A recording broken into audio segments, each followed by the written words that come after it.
بسم اللہ الرحمن الرحیم۔ السلام علیکم معزز ناظرین، آج کا جو ہمارا ٹاپک ہے وہ ہے عقیدہ ختم نبوت۔ جنگ یمامہ مسلمہ کذاب کے دعوی نبوت کے نتیجے میں لڑی گئی، جہاں 1200 صحابہ کرام رضی اللہ مجمعین کی شہادت ہوئی، مگر فتنہ کو مکمل مٹا ڈالا گیا۔ خلیفہ اول سیدنا ابو بکر صدیق اکبر رضی اللہ تعالیٰ عنہ خطبہ دے رہے تھے: اے لوگو، مدینہ میں کوئی مرد نہ رہے، اہل بدر ہوں یا اہل احد، سب یمامہ کا رخ کرو۔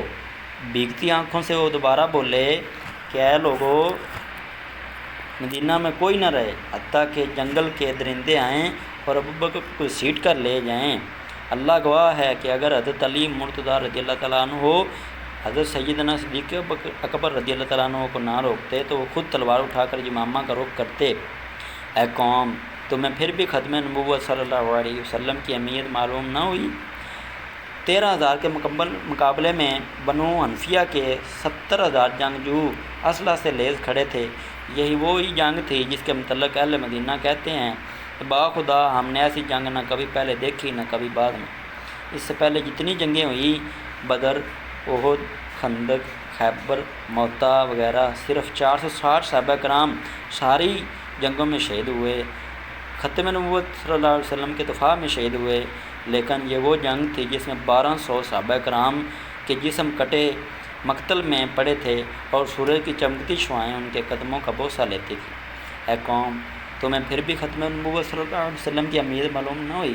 انصار کا وہ سردار ثابت بن قیس، ہاں وہی جس کی بہادری کے قصے عرب و عجم میں مشہور تھے، اس کی زبان سے جملہ ادا ہوا: اے اللہ، جس کی یہ عبادت کرتے ہیں میں اس سے برات کا اظہار کرتا ہوں۔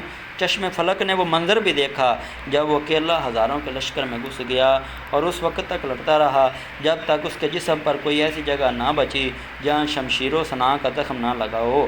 اے قوم، تمہیں پھر بھی ختم نبوت صلی اللہ علیہ وسلم کی اہمیت معلوم نہ ہوئی؟ عمر بن خطاب رضی اللہ عنہ کا لاڈلا بھائی، ہاں وہی زید بن خطاب جو اسلام لانے میں صف اول میں شامل تھا، اس نے مسلمانوں میں آخری خطبہ دیا: واللہ، میں آج کے دن اس وقت تک کسی سے بات نہ کروں گا جب تک کہ انہیں شکست نہ دے دوں یا شہید نہ کر دیا جاؤں۔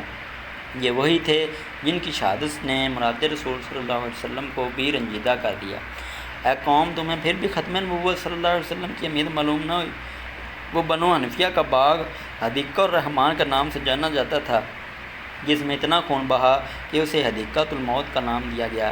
وہ ایسا باغ تھا جس کی دیواریں مثل قلعہ کے تھیں۔ کیا عقل یہ سوچ سکتی ہے کہ ہزاروں کا لشکر آؤ اور برا بن مالک کہے: لوگو، اب ایک ہی راستہ ہے، تم مجھے اٹھا کر اس قلعے میں پھینک دو، میں تمہارے لیے دروازہ کھولوں گا۔ اس نے قلعہ کی دیوار پر کھڑے ہو کر منکرین ختم نبوت کیے اس لشکر جرار کو دیکھا اور پھر تنہا اس قلعے میں چھلانگ لگا دی۔ قیامت تک جو بھی بہادری کا دعویٰ کرے گا وہ یہاں بھی سر پکڑ لے گا کہ ایک اکیلا شخص ہزاروں سے لڑ رہا تھا۔ ہاں، اس نے دروازہ بھی کھول دیا اور پھر مسلمانوں نے منکرین ختم نبوت کو کاٹ کر رکھ دیا۔ اے قوم، تمہیں پھر بھی ختم نبوت صلی اللہ علیہ وسلم کی اہمیت معلوم نہ ہوئی؟ کاش کہ تم جان لیتے کہ تمہارے اسلاف نے اپنی جانیں دے کر رسول اللہ صلی اللہ علیہ وسلم کی ختم نبوت کا دفاع کیا ہے۔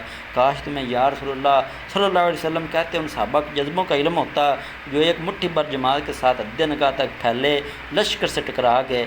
کاش تم یہ جان لیتے، اے کاش، اے کاش۔ والسلام۔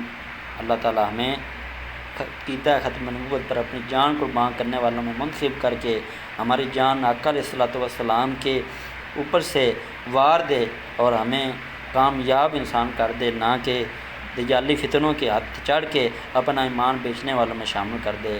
آمین ثم آمین۔